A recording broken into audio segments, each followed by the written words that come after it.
A graça e a paz, amados pastores, sou o pastor Marcos Darley e hoje vamos falar sobre o capítulo 14. Apesar de tratarmos de dois livros, né? Primeiro e segundo Tessalonicenses, na verdade a pronúncia correta seria primeira e segunda Tessalonicenses, né? Mas apenas detalhes linguísticos, né? É primeira e segunda, porque estamos falando de cartas, né? Então, primeira e segunda cartas da Tessalonicenses, apesar de sermos duas cartas, vai ser um vídeo bem curto, né? Essas cartas foram escritas à igreja formada por Paulo e Silas em uma das suas viagens missionárias lá na cidade de Tessalônica, né?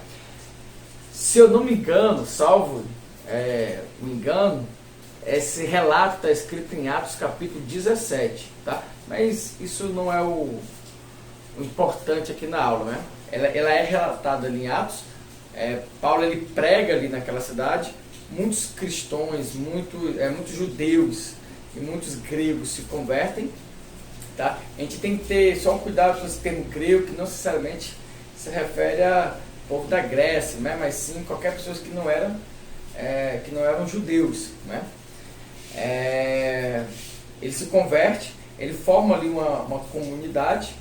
Só que como eles pregavam muito, assim, o rei Jesus, César, ele se sentiu ali prejudicado com aquela pregação e fez uma grande perseguição, né? Paulo e Silas, ele foge, né? Só que Timóteo leva uma carta ou leva informação que a igreja estava bem, apesar das perseguições, ele estava crescendo. Então ele faz uma carta que ele divide em duas partes, né? E em cada parte, Paulo ele termina com oração. E a primeira parte ele tenta consolar os irmãos na perseguição, mostrando até um pouco da sua perseguição. Na segunda parte ali, ele mostra, né, a vida cristã. Já em 2 Tessalonicenses, a carta, ela, apesar de ser pequena, ela é dividida em três partes. Isso por quê? Porque já existe informação que chega até Paulo que a igreja está sendo muito perseguida e está tendo entre elas divisões.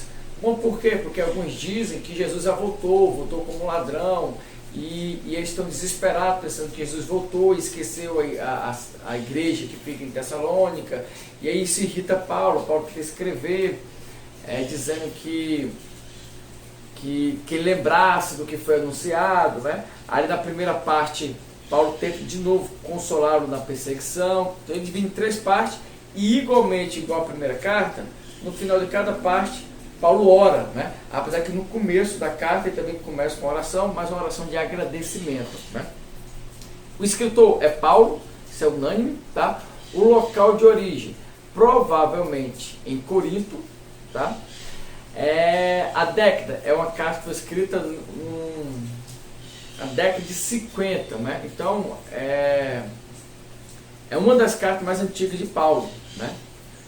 A carta aos Tessalonicenses, a primeira carta aos Tessalonicenses. A segunda carta foi escrita meses depois, logo em seguida, né? O lapso temporal aí é muito curto, né? O decurso do tempo aí. Destinatário, já falei, é a igreja de Tessalônica.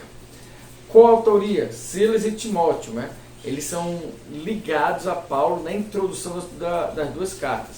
Ninguém sabe ao certo se eles escreveram junto com Paulo mesmo, ou se ele for uma espécie de escriba, né, de amanuenses, ou se Paulo coloca coautoria com eles pelo fato de escutar o relato de Timóteo e Silas ter sido um dos cofundadores da igreja. Então o fato é que eles participam dessa carta.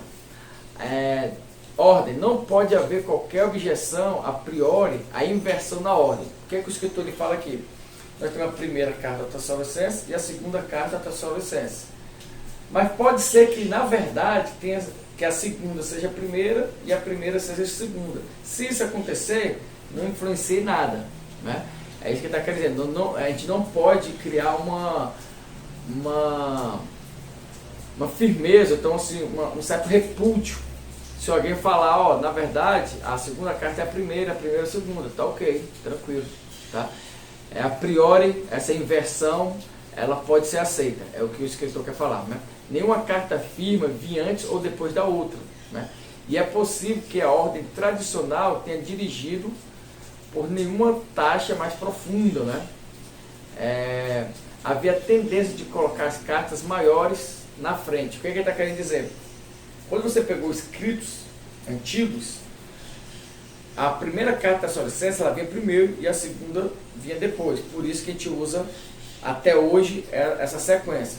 Entretanto, havia uma cultura de colocar as cartas maiores primeiro e as menores depois. Então pode ser que a primeira carta, por ser maior, foi escrita depois, mas colocaram ela na frente. Se isso aconteceu, não nos influencia. O que nós precisamos saber é que existe essa possibilidade para a prova.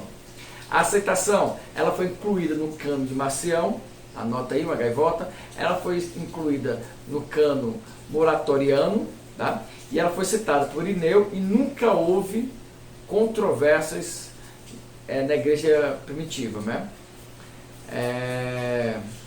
Contribuição, o conhecimento importante sobre a escatologia. Paulo fala muito sobre isso, até porque, como eu falei no início, houve aquela polêmica que José tinha voltado, tinha deixado eles. Então Paulo ele reforça muito a escatologia nessas cartas. Apresenta verdades importantes sobre o tipo de vida que as pessoas das congregações cristãs devem ter. Então ele fala muito sobre a ética cristã.